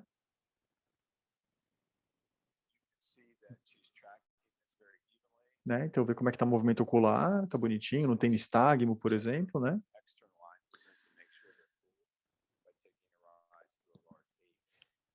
A gente depois esses testes são provocativos, se a pessoa tem concussão, ele às vezes acaba acentuando sintomas, né? Então, olhar de um lado para o outro, imagina, até para leitura a gente faz isso, né? A gente está lendo um livro, lendo qualquer coisa, a gente está fazendo esse movimento, concussão às vezes incomoda isso. Mesma coisa vertical também, né? E aí ela fala se fica borrado ou fica duplo. Normalmente isso acontece a 10 a 15 centímetros da ponta do nariz, quando tem concussão fica a 20, 30. Então imagina todas as informações que nós conseguimos através dos olhos, muitas delas, né? Imagina como se nossa janela, se nossa ferramenta de captação está alterada. Imagina para quem usa óculos, ficar o dia inteiro sem óculos, né? Como é que fica desconfortável. E aí a gente consegue até quantificar essas coisas, né? Dar número para isso e ver o normal, assim como a parte de equilíbrio, né? Então, tudo isso a gente faz, né? Na avaliação basal, avaliação prévia de jogadores de rugby, né? E a gente faz na beira de campo também.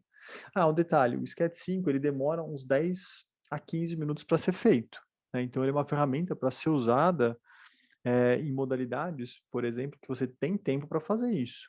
Futebol, a gente não usa. A gente usa no vestiário ou usa no pós-jogo. Você não vai usar no meio do jogo, você vai usar só o CRT. No rugby, a gente tem tempo para isso, né? E aí algumas avaliações posturais. Se a gente tem modalidades, né?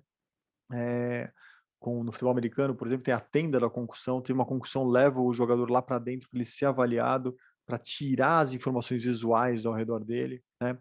E hoje mesmo, nas diversas modalidades, como no futebol, tem o VAR, a gente consegue ver se teve trauma de cabeça. Em alguns países, como Inglaterra, por exemplo, se no VAR se for constatado que a pessoa teve que é perda da consciência, por mais rápido que seja, o atleta é retirado da partida, né? O juiz precisa retirar. Tem um médico hoje na Copa do Mundo, tem uma médica aqui da seleção brasileira que fica na sala do VAR só para ver isso, né? A gente precisa, na verdade, o que é importante na concussão? É identificar rapidamente, né? Saber que os sintomas podem aparecer no momento do trauma e minutos depois do trauma. A gente levar em consideração o tempo de avaliação que nós temos, de acordo com a modalidade. No rugby é super tranquilo para avaliar, né? E tem uma sequência, né? Eles têm um protocolo que a gente precisa fazer uma avaliação basal, precisa mandar para o órgão, a entidade mundial de rugby. E se tem um novo trauma e a gente notifica o novo trauma, a gente precisa aqueles AGIAs, né? Aqueles HIA, a gente precisa fazer uma sequência e ir mandando para eles à medida que o paciente for evoluindo, né? E aqui algumas coisas que a gente encaixa na avaliação, né? Tem que minimizar distrações, tirar imagens, que às vezes atrapalha muito. Se a gente conseguir usar isso, a avaliação num ambiente fechado, mais tranquilo, é melhor. E faz esses testes provocativos oculares, são testes interessantes. Saber e lembrar sempre que suspeitar de concussão é igual a retirar da partida ou do evento, né? Rugby, principalmente o Seven, às vezes tem jogos no mesmo dia. Se o cara teve uma concussão naquele dia de manhã, ele não pode de jeito nenhum voltar no mesmo dia para jogar à tarde, por exemplo, né? Ele está afastado daquela partida e está afastado do outro jogo, né? Ele só vai poder voltar quando ele tiver com avaliação clínica, com aquele SCAT-5 e avaliação clínica mesmo, se avaliando bem na parte ocular, completamente normal, tá? Completamente dentro do normal, sem remédios e sem nada, estivesse se sentindo absolutamente sem queixas. Você não, mesmo procurando ativamente, você tem dor de cabeça, você tem tontura, teve dificuldade para dormir ontem à noite, todas essas coisas, a gente precisa procurar ativamente, né? Se ele voltar antes da hora, ou ele pode ter uma lesão mais grave, até mesmo morte, como a gente falou, ou déficits cognitivos mais acentuados que demoram mais para recuperar a lesão. Concussão, não dá para a gente ficar brigando com ela, né? Ela ganha, né? Não é igual a outras lesões que a gente consegue forçando um pouquinho, eventualmente a gente ganha. Concussão, você fica forçando, ela vai demorar mais para recuperar, né? E aí só uma coisa que é bem ruim, a parte de concussão, a parte de clínica, os sintomas clínicos, 75% das pessoas melhoram em uma semana, né?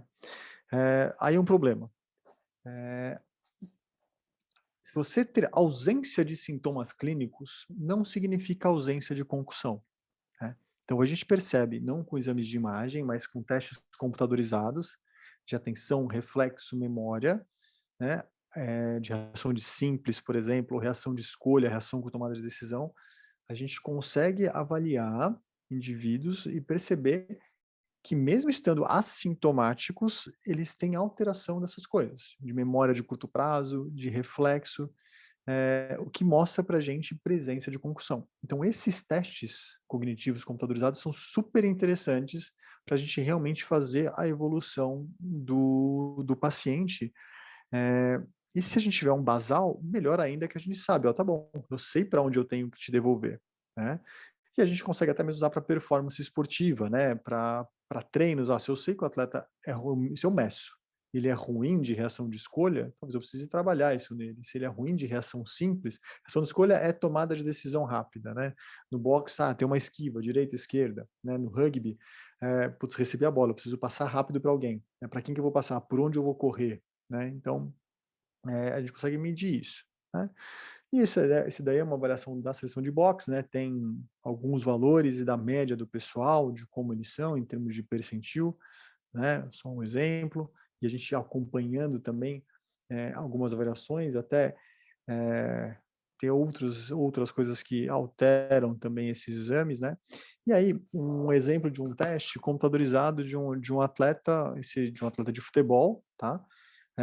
Fez avaliação assim, falando de futebol, mas é exatamente a mesma coisa que acontece no rugby, na avaliação. Tem exemplos disso também. Poderia muito bem falar que era um atleta de rugby esse daqui, porque, na verdade, tem resultados muito semelhantes. Mas a gente avalia, por exemplo, meço memória verbal, memória visual, velocidade, tempo de reação dele. Ali embaixo, em termos de percentil, né? O normal é ficar em torno de 50% para mais, né?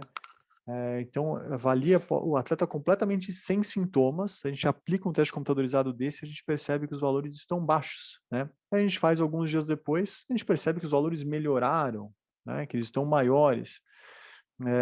E a gente vai liberando aos poucos, vai evoluindo, né? Conseguindo liberar para treinar, sem contato. Eventualmente a gente libera e você percebe que ele não estava pronto, né? Que você precisa dar um passinho para trás ainda, o teste está instável, né? E depois você percebe que ele começa a evoluir e ficar melhor a cada vez mais. Tudo isso sempre assintomático. Ou seja, se fosse depender só de uma avaliação clínica, a gente ia perder esse diagnóstico. O atleta demoraria, a gente não ia perceber que ele ainda estava comprometido, né? E alguns atletas, até como mostra essa ideia na final da Champions, né, de 2018, o Karius, o goleiro, né, pensando aí em performance esportiva, ele teve um trauma durante o jogo e depois de algumas semanas diagnosticaram com uma concussão naquele jogo. E como eu falei, concussão altera a reação simples, altera a reação de escolha, altera a leitura de jogo.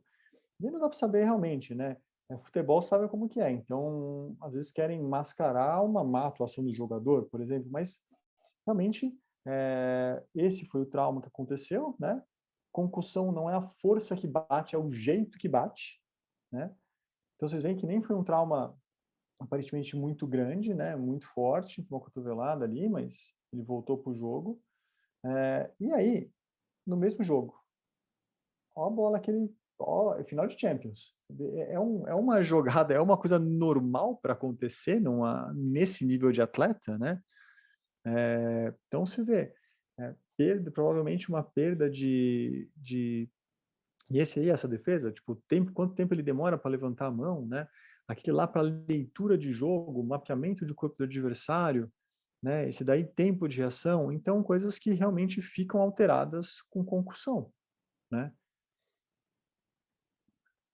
O que é importante na concussão? A gente encaixar muito bem essas coisas, se for pensar no esporte, como avaliação para participação bem feitinha, com históricos de lesões anteriores, diagnóstico de doenças associadas, colocar um SCAT-5, né, na avaliação inicial, colocar os VOMs, que são aqueles movimentos dos olhos, né? Colocar o BES, que é aquela parte de equilíbrio que está contida, que tinha um desenho ali, imagem, né? As fotinhos, mas que está contida no sketch, e colocar a avaliação computadorizada é a cereja do bolo e é o que, na verdade, facilita muito o nosso acompanhamento, né? E a gente sabe que alguns casos vão complicar. Se teve tontura no momento do trauma, se depois de alguns dias começou a aparecer enxaqueca, começou a aparecer depressão nos pacientes. Esse paciente, obviamente, não é colaborativo no tratamento. Se tem uma alteração visual significativa, presença prolongada de sintomas, essas coisas a gente sabe que vão dar um pouquinho mais de trabalho no acompanhamento e no tratamento da lesão, né? E para voltar, tá bom, identifiquei a lesão, diagnostiquei, como é que esse cara vai voltar para treinar? A gente vai fazendo gradativamente, né? No consenso também tem isso, né? E aí varia o estímulo que a gente vai dar em cada área, né? Então a gente faz uma evolução aí de 6 steps, né? Mas a gente vai ajustando, né? Algumas coisas, né? Com o objetivo de cada um, né? Então ele colocar atividade física da melhor forma possível, o mais rápido possível, né? Ele não pode ir fazendo atividade física e tendo sintomas, então a gente começa com alongamento, começa com fortalecimento na academia, carga baixa, isométrico, depois fazendo exercício com movimento, depois coloca ele para pedalar na bike estacionária, aí depois começa a colocar na esteira, porque aí tem oscilações, então a gente vai evoluindo gradativamente, cumprindo esses passinhos aí, né? Cada um tem um objetivo, cada ponto de avaliação tem um objetivo, e lembrar que não só para a parte de esporte influencia no dia a dia das pessoas, para a escola influencia, para o trabalho influencia, a pessoa perde rendimento, e aí são essas coisas, você perde rendimento no trabalho, perde na escola, perde no relacionamento interpessoal, fica mais irritado, a pessoa fica mais explosiva, a memória fica ruim, então imagina você conviver com isso, imagina você viver um ano inteiro da sua vida com a sensação de um pós-plantão, né? Não é a coisa mais confortável do mundo, né? E a gente só vai liberar esses atletas para voltarem às suas atividades. No caso do rugby, depois de cumprir aqueles passos, né, do protocolo do AGI A1, 2 e o 3, né? Mas quando ele tiver sem medicamento nenhum, tiver sem sintoma sem medicamentos, tiver sem sintomas no repouso, sem sintomas sobre demanda cognitiva, sem sintomas durante o exercício e quando eu tiver uma avaliação clínica e computadorizada normalzinho, né? Então, o cenário ideal é a gente educar, né, as pessoas, né? Sejam até os atletas, seja com filmes ou outras coisas, eles entenderem o risco que eles estão sujeitos, fazer uma avaliação pré-participação bem feitinha, usar eventualmente isso para performance até, né, como eu falei, porque isso fica mais palpável para os atletas e para os técnicos, fazer uma avaliação rápida, identificar rápido a lesão e afastar o atleta até retornar, né? E do consenso, ele mostra justamente esse caminho, né, como que é esse retorno gradativo, né? Então, nesse infográfico da direita, né? Como que a gente pode evoluir com isso, né? Importante, concussão a gente nem sempre tem uma segunda chance, né? Crianças é um pouco mais delicado, eu coloquei a imagem de propósito, porque tem questão até de cabeceio no futebol para crianças, que estão discutindo cada vez mais, mas é mais complicado, o cérebro está em formação, né? E mesmo para outras pessoas, né? Para nós, para adultos, tudo. Se tiver um trauma, se tiver um segundo trauma em cima daquele, você não sabe o que vai acontecer, né? E o risco é muito grande. E você não sabe cronicamente o que vai acontecer. Então, identificar, retirar do esporte, e os traumas, infelizmente, acontecem quando a gente menos espera, né? Então, a gente nunca sabe quando vai acontecer. A gente tem que estar sempre prestando atenção em todas as modalidades, né? É isso que eu tinha para passar para vocês, né? E fico à disposição aí para dúvidas, esclarecimentos se tiver. Aula bem legal, viu, Ricardo? Obrigado. Obrigado. Além de afastar na beira do campo, além de afastar o paciente, da continuação do jogo, faz mais alguma coisa? Hidratação, algum remédio, vitamina, corticoide? A gente tira do jogo, né? Realmente a gente vai, de medicação, a gente vai medicar conforme sintomas.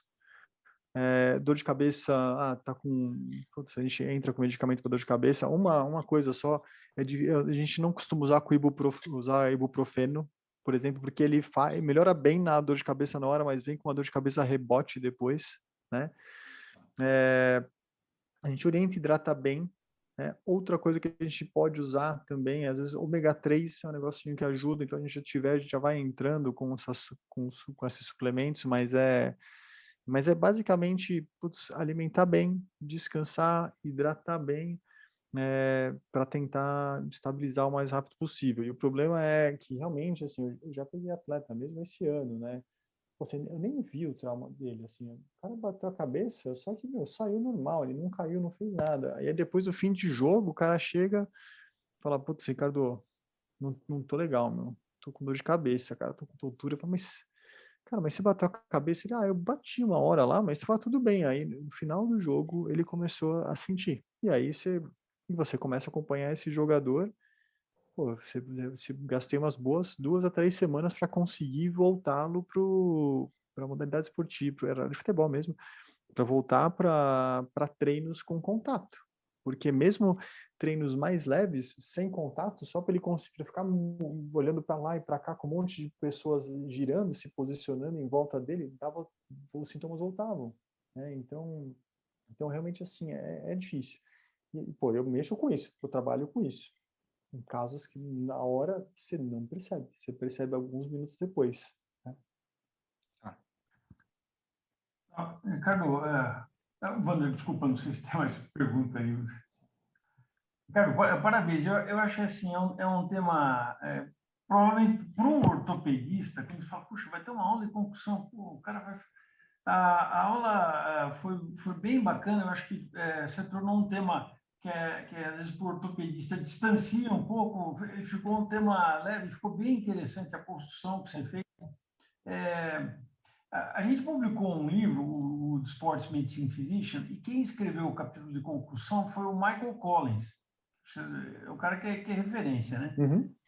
E eu acho que ele chama a atenção uma das coisas que para o leigo e para o médico leigo, a gente relaciona a bendita concussão para o cara desmaiou. E não é isso, né? Que teve uma perda de consciência. E não é exatamente como você colocou na aula. E ele chama a atenção para uma outra coisa. Essa perda de consciência, ela não necessariamente ela funciona como prognóstico também para o retorno, né? Uhum.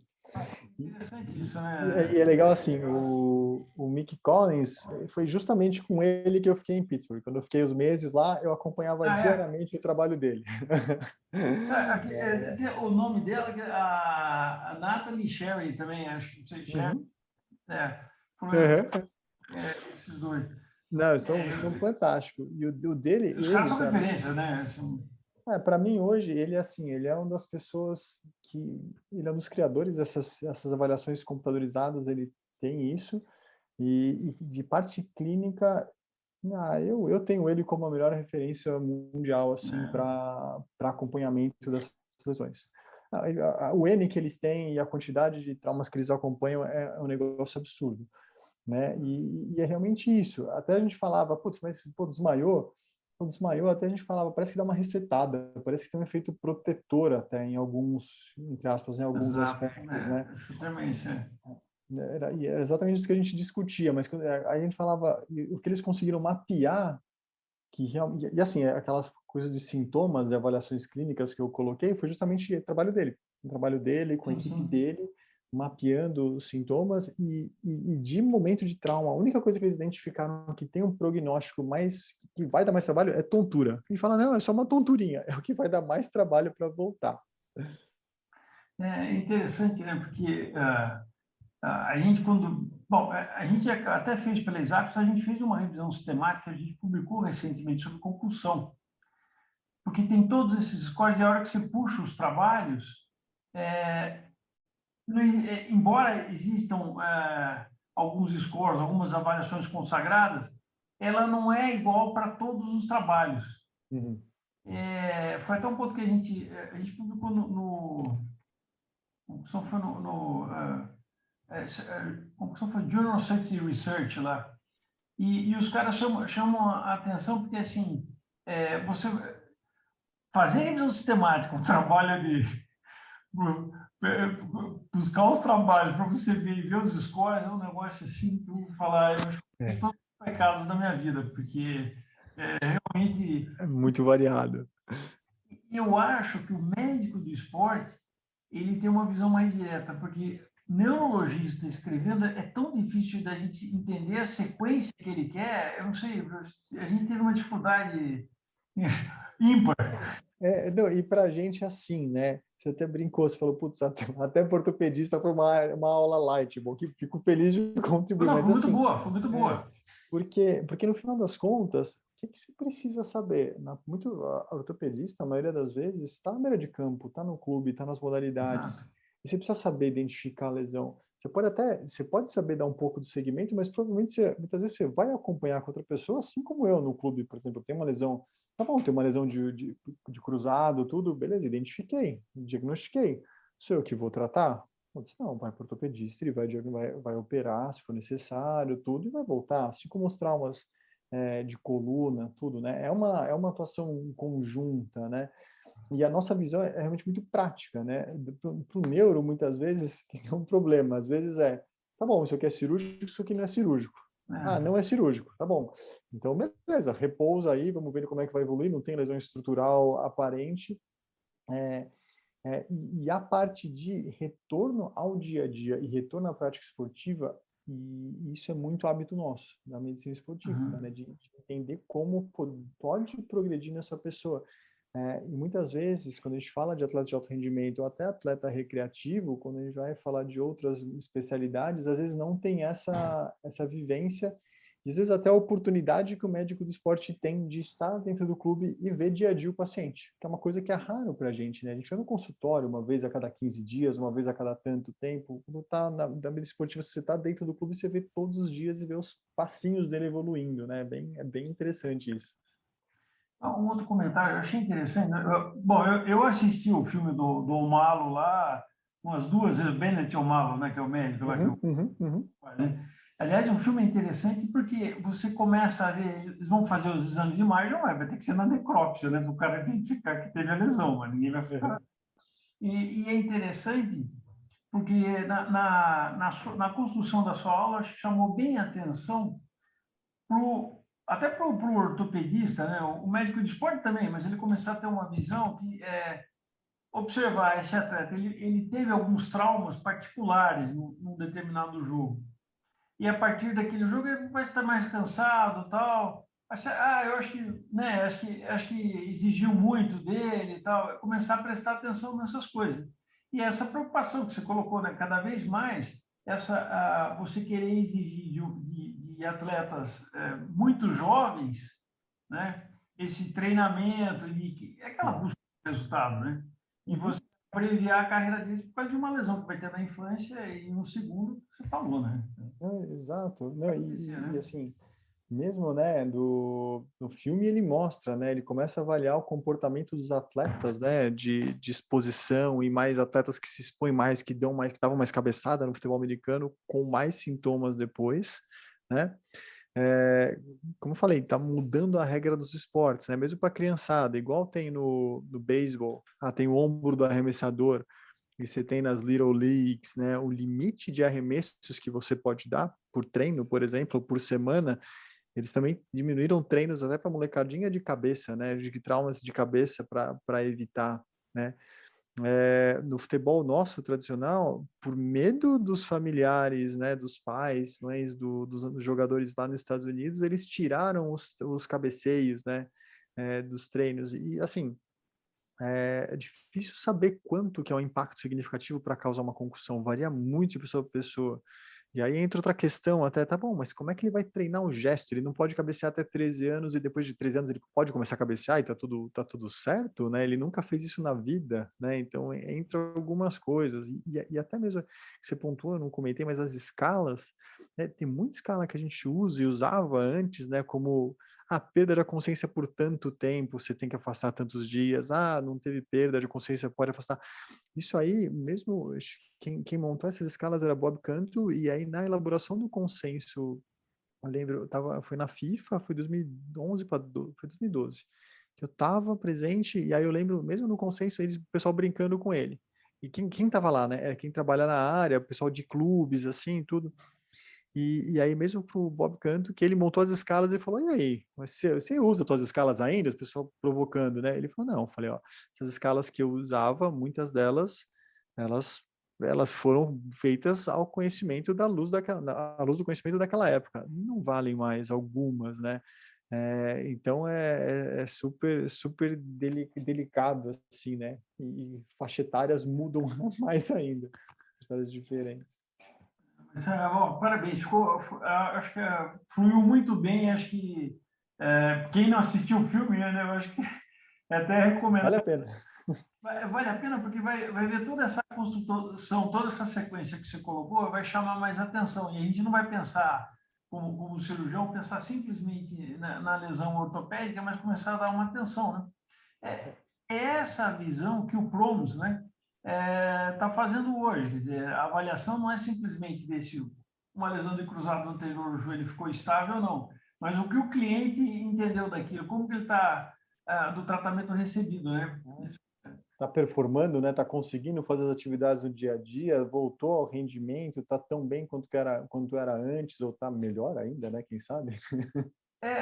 Eu acho que aquela avaliação do atleta, ela não é simplesmente performance, mas saber o estado emocional dele, o mental health, né? Como que isso está funcionando, né? Como que ele está respondendo. Isso é interessante, né? E não, e muito, né? E muitas vezes acho que passa até por isso. Pega até reabilitações, me corrija se eu estiver errado, né? Mas minha experiência de clube tá bom, o cara tá lá no terceiro, quarto mês, tô me sentindo bem, doutor. Eu quero ir pro campo, eu quero ir bem, mas cara, calma aí. Você não tá pronto ainda. Aí depois você vai liberando aos poucos, tal. E aí mesmo assim, ó, você tá bem já, você tá liberado, não, doutor, mas eu tô com receio. Né? Eu ainda tô, putz, eu não sei. Aí você dá números para ele, começa a evoluir gestos, né? Ah, vamos dar direção, fazer tudo isso que a gente vai fazendo na concussão também. Vamos incrementando aos pouquinhos até ele se sentir seguro e a gente conseguir observar que ele está desempenhando o papel normalmente, né? Uma última questão. Eu me lembro daquele jogador uruguaio, aquele sofreu, o Álvaro Álvaro Pereira. Pereira.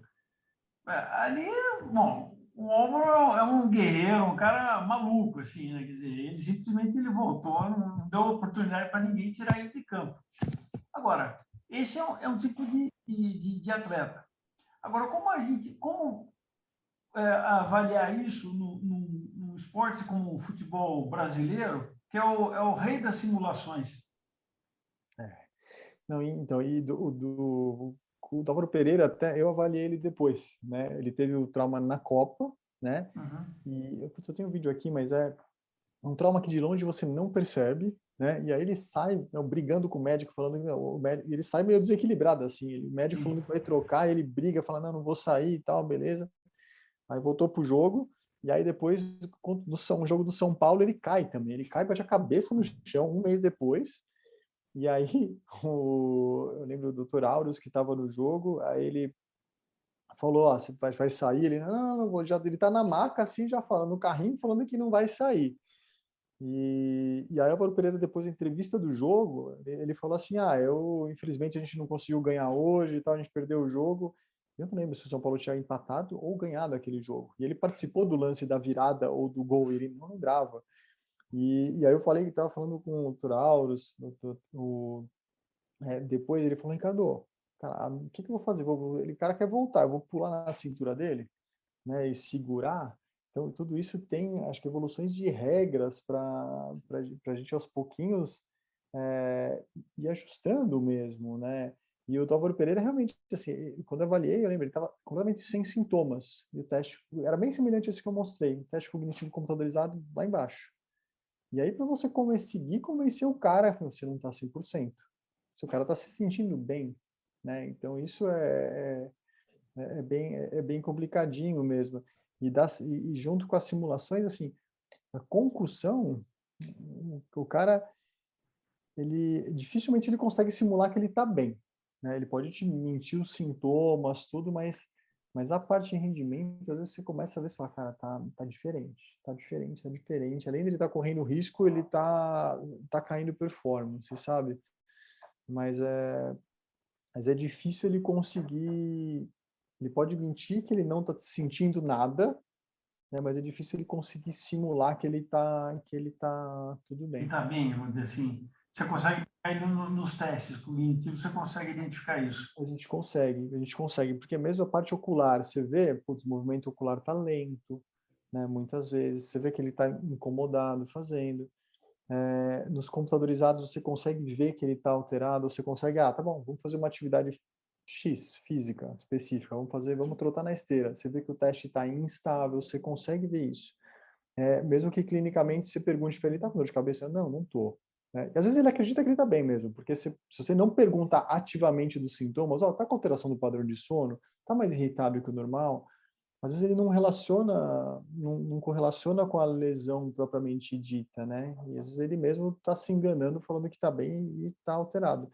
Mas tem que procurar ativamente sintomas. Se tiver o teste computadorizado é mais fácil, e você vai fazendo esses testes provocativos para tentar identificar. E o que eu costumo fazer eu converso com o técnico, o preparador físico, ou com os outros jogadores, olha, como é que ele está? Ele está normal? Porque às vezes eu não tenho capacidade técnica de avaliar isso, mas os outros têm. Ele fala, meu, ele tá diferente do normal, ele não faz isso não. Tá bom, então vamos ver com calma. O sumô tinha isso. Hoje tem aquele campeonato que o cara ficou um dando tapa na cara do outro. Né? O sumô, há muito tempo atrás, eles tinham isso e eles aboliram, porque, na realidade, bom, são gigantes, né? De ter eventos que o cara deu um tapa e o globo ocular tem uma extrusão do globo ocular. Você imagina. Mas é o que você falou, né? Não é necessariamente a incidência da força que ela aplicar, o movimento de torção, tudo isso que tem variáveis aí, né?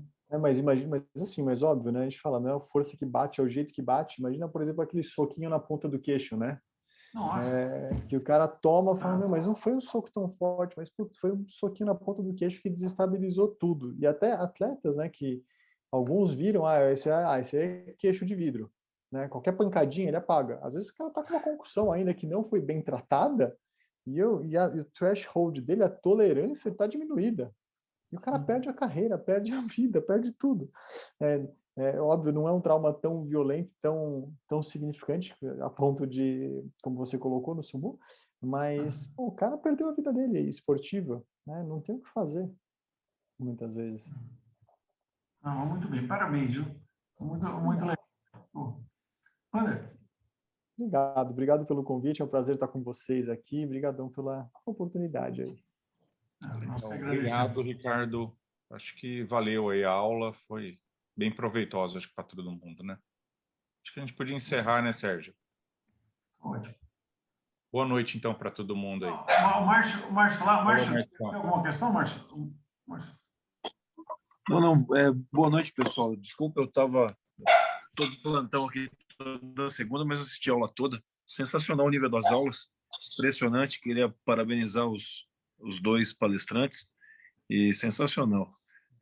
Essa aula de concussão, para a gente que não é, que mesmo para nós que somos ortopedistas, foi muito interessante, muito. Valeu, parabéns. Bom, fico feliz. E assim, a gente pensa muito na beira de campo, né? Mas pô, você está de plantão. Às vezes acontece da entrada no pronto-socorro um acidente de carro, às vezes. Né? E a pessoa, às vezes é só movimento, né? Aceleração e desaceleração, e o pessoal não pensa na concussão. E às vezes é o que vai mudar o dia a dia da pessoa nos próximos meses, às vezes, né? Bacana. Obrigado, os dois. Obrigado.